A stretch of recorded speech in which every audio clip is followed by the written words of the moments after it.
但係我而家想知嗰樣嘢係個社會配給，即係個社會嗰個消費同埋資源制度會變咗點樣啦？其實我唔係太想像到呢個位真係。即係點樣可以你唔使翻工有錢呢？咁你都要消費㗎嘛？咁你消費 base on啲咩去消費？嗱嗱，勞動值咩？勞動值唔值錢㗎啦。係啊，咁 idea 創意嗰方面 AI 都負責咗啦，即係研發啊、成啊嗰啲嘢。咁人類仲有啲乜嘢可以去換取消費嘅本錢啊？而家人類個社會就係你對呢個社會或者對你做一啲有價值嘅嘢，就金錢 reward 翻俾你啦嚇。咁如果假設將來 AI 取咗人類工作之後都係咁樣嘅話，有啲咩有價值嘅嘢係可以換到金錢咧？冇喎，大部分嘅嘢都人 AI 做晒，你有咩可以做？你有咩價值啫？冇價值提供喎你。甚至乎我喺度本身喺度諗緊 social media 啊，你喺 social media 又提供咗好多資訊上個 internet 咁就有錢，但係 AI 都可以自己 generate 出嚟，唔使你拍。唔係咁都要有人俾錢嚟㗎。點樣俾錢嚟？呢個係一個好問題。唔係，你明唔明我講咩啊？即係嗰個錢啊，錢係攞嚟交易㗎嘛。哈哈，咁你交易啲咩啫？我用錢買你啲咩？定抑或其實到時係我喺度諗啦，可能會有一隻電子貨幣出現，係可以拎嚟換 AI 算力，即係 AI 唔係全面取代晒所有嘢，而係你要有一定嘅電子、一定嘅金額嘅算力，先至可以用到 AI。咁樣會係一個比較 practical 啲。但係我哋而家假設係 AI 取代晒所有工作啊嘛。如果你改咗個假設佢，咁啊冇探討嘅意義㗎啦。哇 AI 全面取代晒工作喎，即係我要用錢買你個面具都好啦。其實我唔使，首先第一呢個面具會由 AI 整嘅，除非你係負責 organize 啲 AI 嘅嗰個老闆。咁但係如果我份工都俾 AI 攞咗啦，我透過啲乜嘢攞錢買你個面具？哇！呢個問題好，呢個問題其實係好難有個答案啊。除非我又同一時間又透過 AI 嘅一啲工作呢，我又 offer 咗一啲有價值嘅嘢出嚟，咁咪即係每個人都係要透過 AI 幫佢做嘢先可以賺錢，即係每個人係唔使做嘢，係要每個人 mon 住自己隻 AI。每個人啊，即係你講緊係全世界都變咗就係做一個 AI 研發者。每個人都喺度 mon 緊自己個 AI，幫佢哋做嘢揾錢。因為如果有透過社會政府一個人一個部門搞掂晒咧，太 massive 啦，所以佢係每個人可能佢透過一部 AI 去幫佢揾錢。而如果你個 AI 你嘅設計，你同你嘅創意夠犀利咧，你令到可以更加多人願意買你 AI 整嘅嗰樣嘢，或者你透過 AI 去研發嘅嗰樣嘢，咁你就可以用更多嘅錢同資源買多啲 AI 翻嚟。即係你喺度 build up 自己個 team，你有個叫做 AI team program 喺度，有個 AI 人工智能 program，小組織屬於你嘅。咦？咁其實只不過係工作轉咗型，而唔係人類唔使工作喎。咁樣講過啊？工作性質轉咗型咯，就係全人類開始。你喺度每個人都有自己嘅 AI 跟住自己咯。然後有啲人勁嘅，有野心啲嘅，佢可以令到佢自己有好撚多 AI，佢成個 team 有千幾二三千個 AI 喺個工廠幫佢做嘢。啊！有啲人又好撚勁嘅，玩撚到佢有二三千個 AI 人工智能機械人係佢嘅私人部隊，但係呢一樣嘢可能政府又會有管制嘅。可能有啲人係令到佢自己成間屋入邊都係啲機械人幫佢打點嘅。咁有啲人就覺得，我唔想搞咁複雜，我淨係有個 AI 陪我一世就得啦。咁佢就有個 AI 喺屋企陪我一世咯。但係個 AI 都要做嘢嘅。咁但係到時會唔會某啲 AI 其實係太廉價，所以冇人要 AI 個價錢一定已經劈到好冧好低㗎啦。唔係，即係譬如咧，你每個人都有嘅話，我係一個廢青，我又冇乜 develop 我自己嘅 AI，咁到時咧我係會有機會就係窮死咯，因為我嘅 AI 太廢。我諗去到嗰個水平，啲 AI 都唔會廢得去邊。唔係，但係因為你社會上總有啲資源，如果根據你頭先講嗰個世界觀啊，社會上總會有啲人係比較落後㗎嘛，即係因為佢嘅 AI 冇乜 develop 喎，係最原始版本嘅 AI，所以佢唔競爭力低嘅時候，佢冇比較窮。即係都會有班人好窮，有班人好有錢咯。即係都會有貧富懸殊嘅出現咯。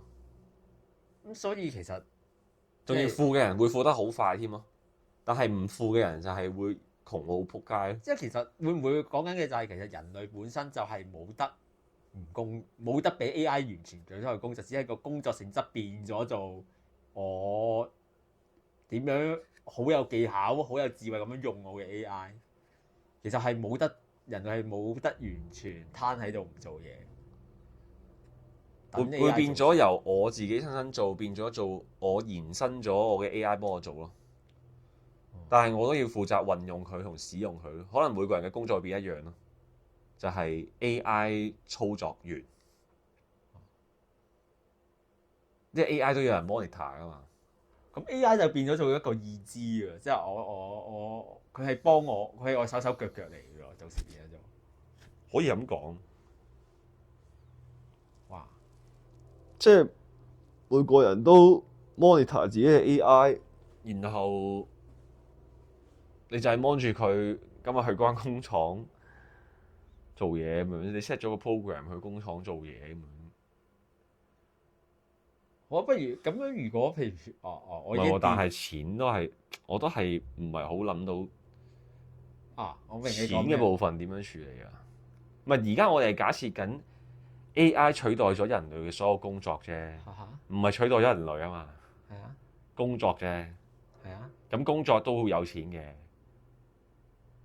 即係你可以選擇唔用 AI 去工作都有錢。但係如果我係嗰個公司，我自己買啲 AI 翻嚟生產咪得咯，做咩要請呢個 AI 做嘢啊？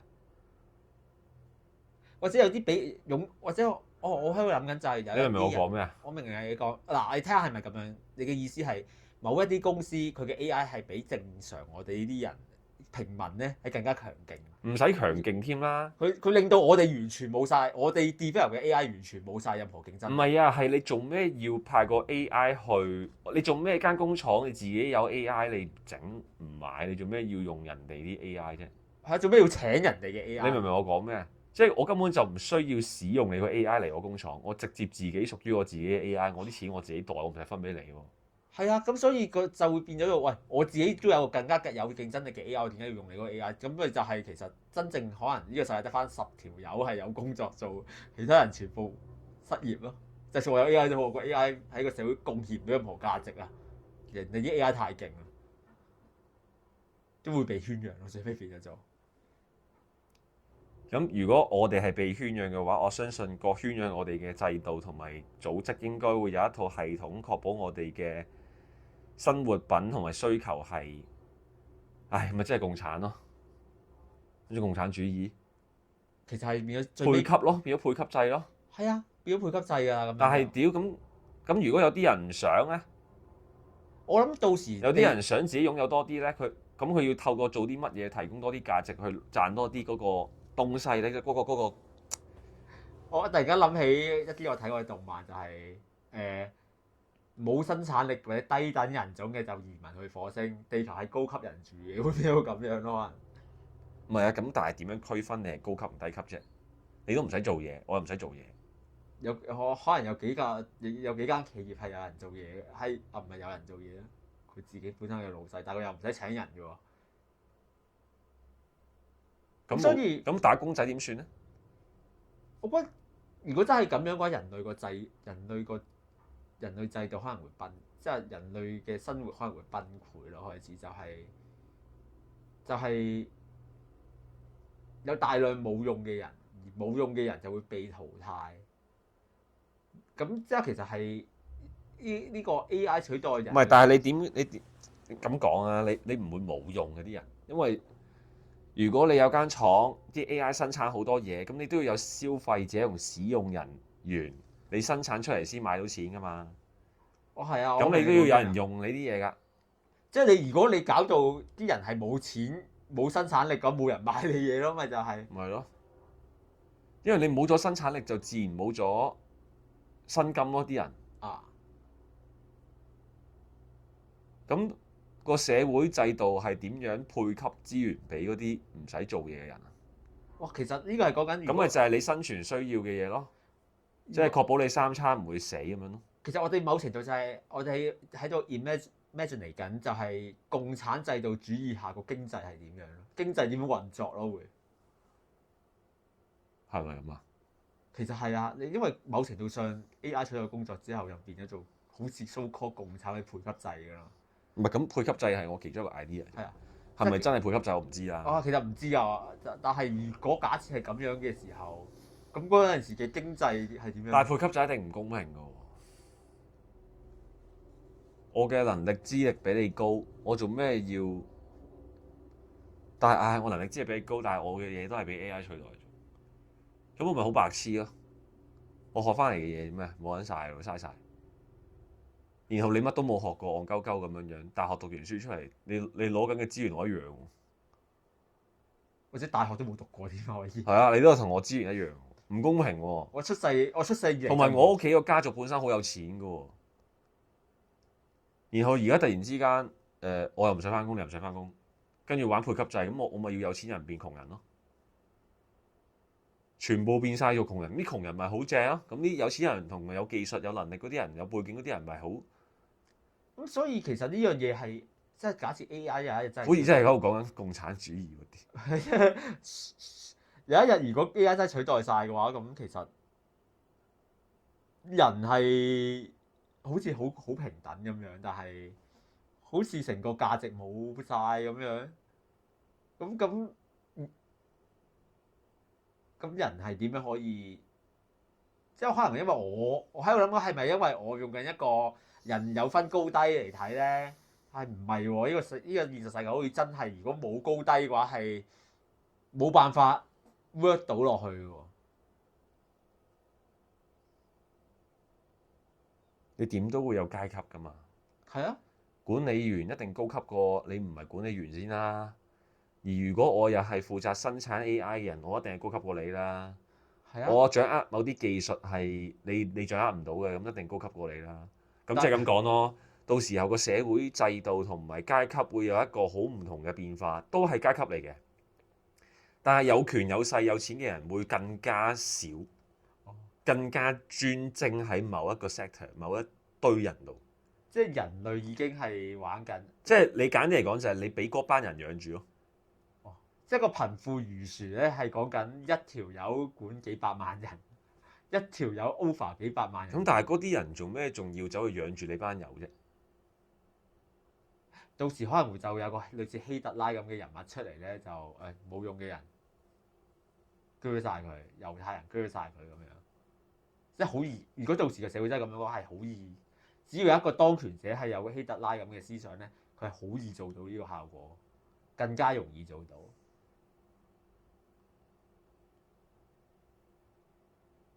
其實係養住嗰班人嚟做咩？其實冇用㗎，嗰班人即係你嗰班人連收入都冇，連貢獻都冇，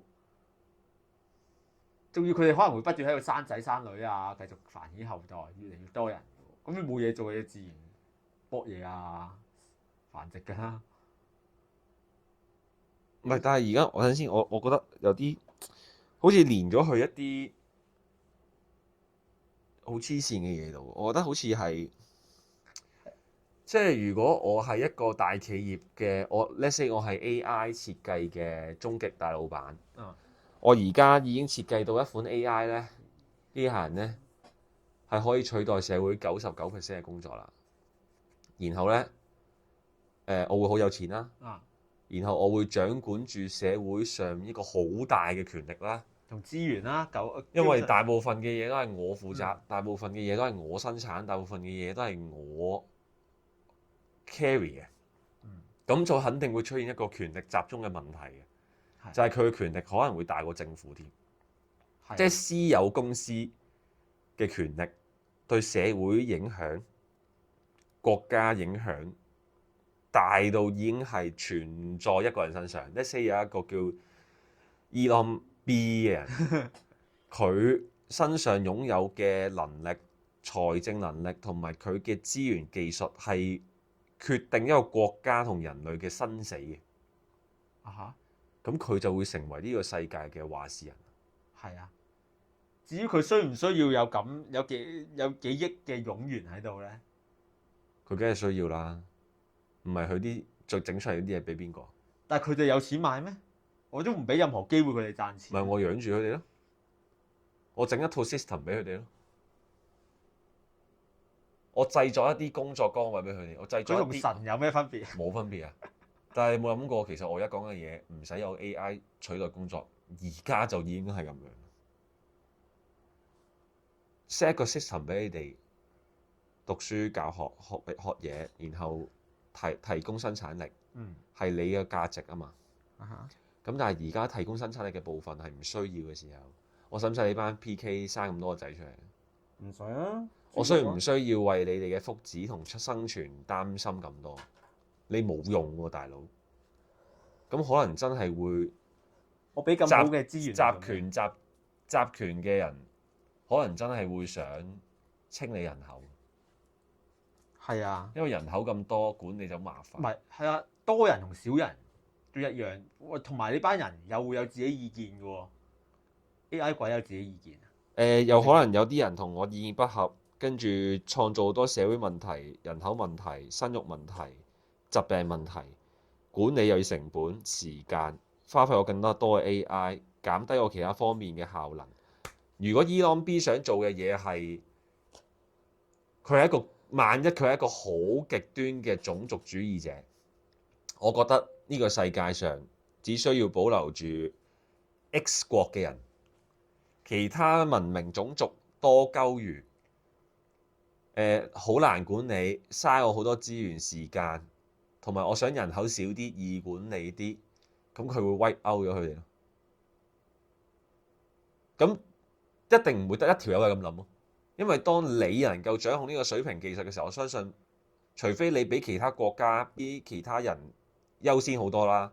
正常嚟講，應該某幾個比較強大國家都會同你有一個咁樣嘅科技水平。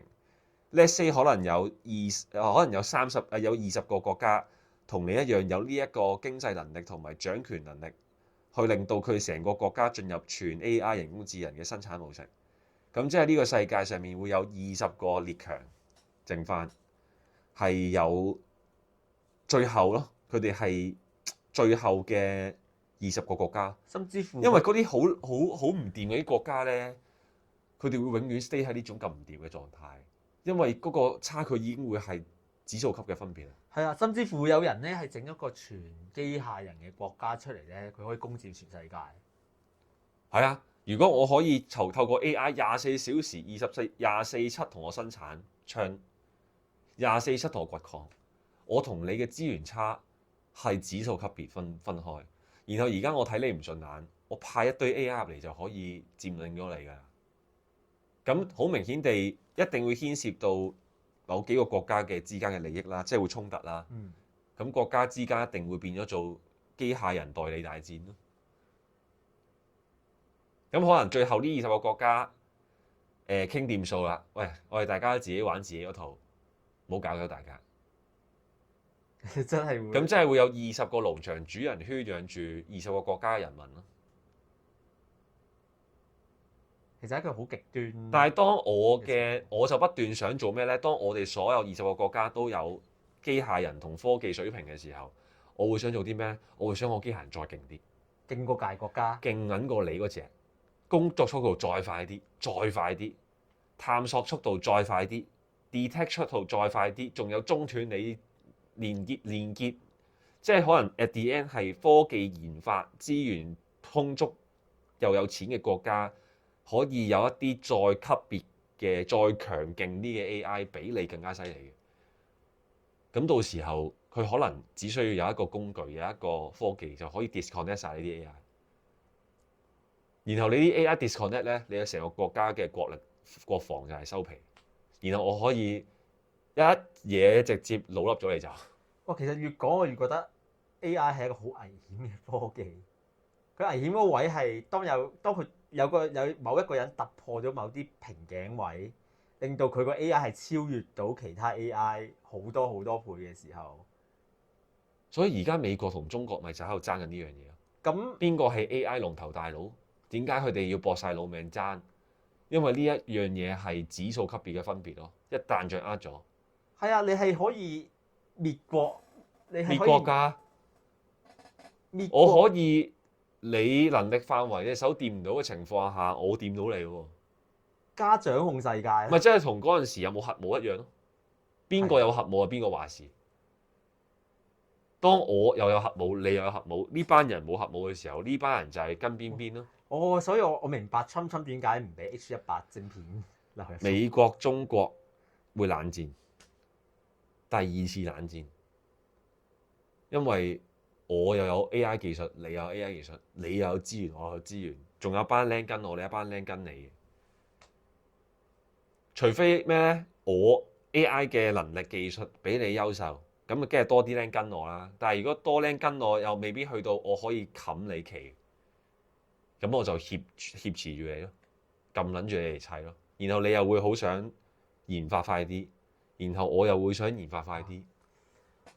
其實咪好似而家嗰種狀況。其實我諗到條 path 係點樣去到呢個位，就係啲人因為大家太 emphasize 去 develop AI 可能會去到一個位係勁到人類開始冇辦法掌控佢，因為而家已經有啲新聞話個 AI 會識得講大話去掩飾自己，甚至乎 AI 自己有自我意識都會 stop。唔係咁，但係講真啦，你頭先所講嘅呢一樣嘢都係人類嘅監管下發生㗎嘛。係啊係啊。咁你人類梗係唔會傻喺度走去俾 AI 發展到呢個水平毫無界限啦，傻嘅咩？你某程度上係人類咁中意權力，點會咁容易俾你班 AI 知道你班友可以咁？我喺度諗緊就係會唔會有啲國，因為其實 AI 對一個國家嚟講係一樣好厲害嘅武器嚟㗎嘛。